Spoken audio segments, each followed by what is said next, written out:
Buhay ang dumadaloy sa bawat patak ng tubig, mula sa mga kabahayan hanggang sa iba't ibang industriya ng ating lipunan. Ito ang likas yamang nagpapaunlad ng ating bayan. Kaya naman, sa layuning patuloy na pangalagaan ito, isinabatas ang Clean Water Act upang aktibong proteksyonan ang mga katubigan ng Pilipinas. Bilang pangunahing ahensya na nakatalaga sa implementasyon ng Clean Water Act sa rehiyon ng Timog Katagalugan, ang DENR Environmental Management Bureau ng Calabarzon ay ubos lakas na ginagampanan ang mandato nitong gumawa ng mga konkretong hakbang para maprotektahan ang ating mga anyong tubig. Layunin po ng ahensya na mapanatili ang balanse at sustainable na ecosystem at masiguro ang proteksyon ng kalikasan di lamang para sa atin, kundi sa mga susunod na henerasyon. The EMB has contributed to significant improvements in water quality. For instance, since 2017, the water quality management areas or WACMAS identified in those rivers have detected a reduction in fecal coliform levels, indicating the successful execution of actions and effective governance.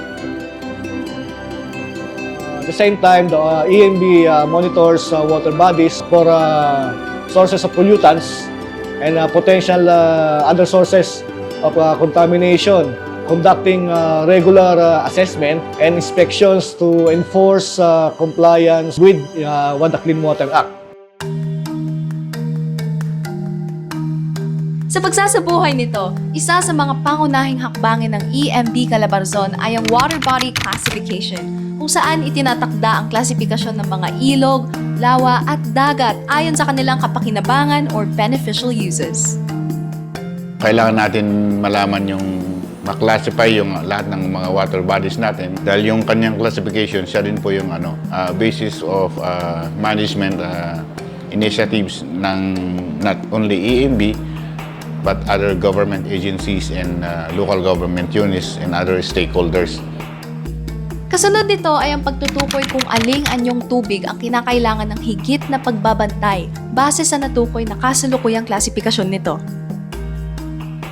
Ang EMB Calabarzon din ang siyang nagbibigay ng wastewater discharge permits sa mga komersyal na establishmento.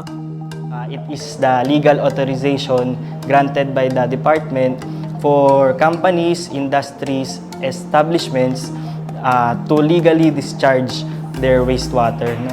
Kahit po mga commercial establishments, kahit po mga domestic wastewater lang po is kailangan po ng wastewater discharge permit. Ang role po namin sa Clearance and Permitting Division is to assess lahat po ng mga sinasubmit na documents and requirements ng ating mga proponents. Kakibat nito ay ang patuloy na pagbabantay ng ahensya sa mga industriya para siguraduhing sumusunod sila sa itinakdang limit ng kanilang wastewater. Kasabay na rin ang pagmamonitor kung akma pa rin ba ang klasifikasyon ng mga katubigan at kung dumarami na ang pollutant na maaaring makasira sa mga ito. Ang EMB or ang ibang government agencies or stakeholders ay pwede mag-designate ng water quality management area. Nakasaad po yan sa Section 5 ng batas na kung saan yung management ng water quality ng water body na yon ay sa pangunguna ng lahat ng stakeholders. So yung designation ng WACMA, bubuuin po niya yung governing board ng WACMA na kung saan siya po yung tatayo na mag-i-implement ng Clean Water Act doon sa water body na yon. Ang kalakasan ng pagtataguyod ng mga WACMA ay ang kolaborasyon nito kasama ang local at national agencies, siyentipiko, akademiko at mga mamamayan para protektahan ang kanilang mga ilog. Kaya naman, kinakailangan na ang governing board ng mga designated WACMA ay pinangangasiwaan ng iba't ibang sektor upang masunod ang Integrated Water Quality Framework na isinaad sa Clean Water Act. Sa kasalukuyan, merong 3 WACMA sa rehiyon ng Calabarzon. Ang Canas-Maalimango Rivers WACMA na nagduruktong sa 2 ilog ng Cavite, ang Imus Ilang-Ilang Rio Grande Rivers WACMA na sumasaklaw din sa 3 ilog sa Cavite, At ang Iyam Dumakaa Rivers Wakma na kumokonekta sa dalawang ilog na matatagpuan sa Quezon.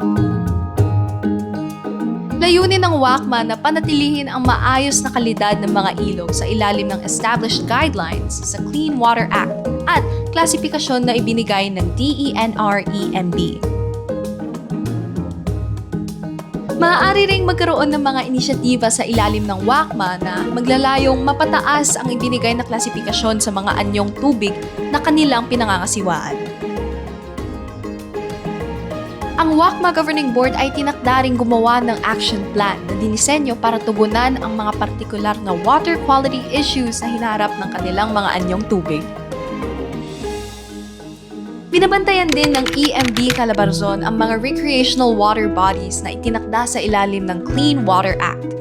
Ilan na rito ang mga beach na meron tayo kung saan maaaring magtampisaw o maligo, mamangka at mangisda. Meron din kaming mga communication, education, and public awareness activities wherein nagkakaroon kami ng mga training sa community, sa mga barangay officials, sa mga LGUs, sa youth, sa mga teachers about environmental laws, environmental protection para ma-preserve yung environment natin para sa mga future generations. Sinisigurado ng mga programang ito na ang responsibilidad sa malinis na mga tubig ay hindi lamang nakabatay sa pamahalaan, kundi sa lahat ng mamamayan. Ang EMB Calabarzon ay merong ding inilulunsad na iba't ibang inisyatiba upang maitupad ang Clean Water Act. So, ang Adapan Estero Water Body Program po ay isa sa mga programa na inilunsad ng DNR para panatilihin po natin yung kalinisan ng ating mga estero, ng ating mga rivers. So, ang Adapan Estero Water Body Program po ay inilunsad bilang response sa Manila Bay Rehabilitation noong 2010. So, ang mga kasali po dito sa Adapan Estero ay ang mga LGU, ang ating mga barangay committees, at meron din po tayong mga private sectors or industries na kapartner po natin sa pag-maintain at pagsaayos ng ating mga rivers.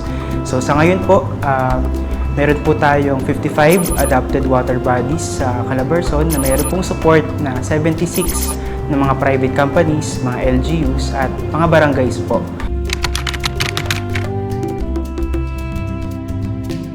Regarding po sa installation ng trash trap, it is a project implemented under the Manila Bay Rehabilitation Program, and yung pinaka-goal po nito is to protect the Manila Bay from the accumulation of waste coming from the upland areas of Cavite na nagdi-drain papunta sa Manila Bay. At ngayon po, 2025, a total of 48 trash traps na po yun ay installed sa Cavite Province. Yung Servicio Fair, dinadala namin yung mga evaluators sa mga industries para guide sila, para hindi sila mahirapan mag-comply sa mga permits na mandated ng office namin.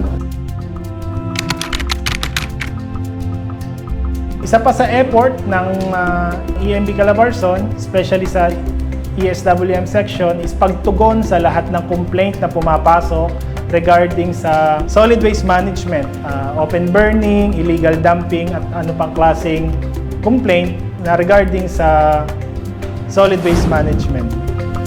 Kung susumahin, may mga konkretong programa na para sa implementasyon ng batas na ito at malawak na ang ating naabot. Ngunit dahil sa pandaigdigang krisis sa klima, marami pa tayong dapat gawin.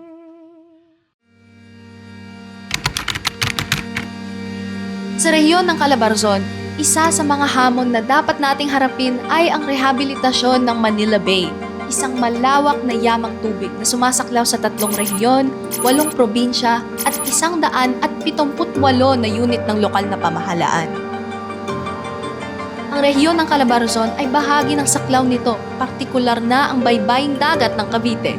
Nag-start yung Manila Bay Rehabilitation noong December 18, 2008. Nagkaroon ng Supreme Court mandamus on the Manila Bay Rehabilitation, ordering yung 13 agencies to rehabilitate yung Manila Bay back to its Class SB level, meaning Class SB yung pwedeng paliguan, recreational waters na with skin contact Ayon dito, kailangang linisin at ibalik ang kalidad ng tubig sa Manila Bay sa pamamagitan ng pagsasama-sama at pagtutulungan ng mga iba't ibang ahensya ng gobyerno, kasama ang mga LGU at iba pang stakeholders para maprotektahan at muling mapasigla ang Manila Bay.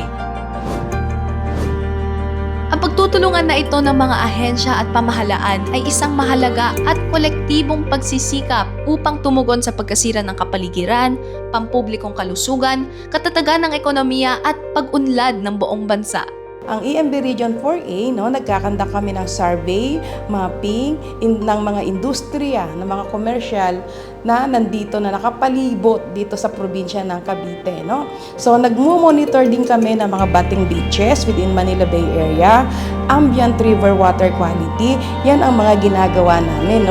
In support naman sa solid waste management, yung monitoring ng approved solid waste management plan, material recovery facility, and other disposal facility.